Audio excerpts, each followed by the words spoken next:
अनोखी रक्षा। एक छोटे से गांव में जहां हर कोई एक दूसरे को जानता था, एक रहस्यमय घटना ने सबको हिला दिया। रात के सन्नाटे में गांव के मुखिया रामलाल जी के घर से अजीबोगरीब आवाजें आने लगी। अगले दिन वह गायब थे। पुलिस आई लेकिन कोई सुराग नहीं मिला। गांव में डर का माहौल छा गया। रामलाल जी की बेटी प्रिया अपने पिता से बहुत प्यार करती थी। वह जानती थी कि उसके पिता किसी भी हालत में उसे छोड़कर नहीं जा सकते। प्रिया ने ठान ली कि वह अपने पिता को ढूंढ कर रहेगी, चाहे कुछ भी हो जाए। उसने अपने दोस्त अर्जुन से मदद मांगी, जो एक होशियार और बहादुर लड़का था। दोनों ने मिलकर रामलाल जी के घर की तलाशी ली। उन्हें एक पुरानी डायरी मिली जिसमें रामलाल जी ने कुछ अजीब बातें लिखी थी। डायरी में एक गुप्त गुफा का जिक्र था जो गांव के पास के जंगल में थी। उसमें लिखा था कि इस गुफा में एक प्राचीन शक्ति छिपी है जिसकी रक्षा करना उनका पुश्तैनी काम है। प्रिया और अर्जुन गुफा की ओर निकल पड़े। जंगल घना और डरावना था। रास्ते में उन्हें कई बाधाओं का सामना करना पड़ा, लेकिन उन्होंने हार नहीं मानी। आखिरकार वे गुफा तक पहुंच ही गए।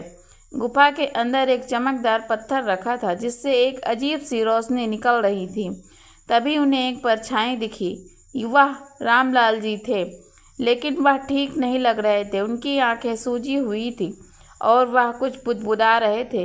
प्रिया और अर्जुन को समझ नहीं आ रहा था ये क्या हो रहा है। रामलाल जी ने अचानक चिल्लाकर कहा, इसे छूना मत, ये खतरनाक है।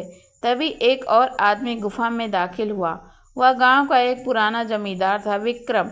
विक्रम ने रामलाल जी को बंधक बना रखा था।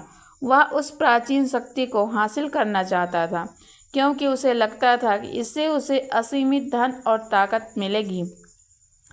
विक्रम ने बताया कि उसने ही रामलाल जी को अगवा किया था।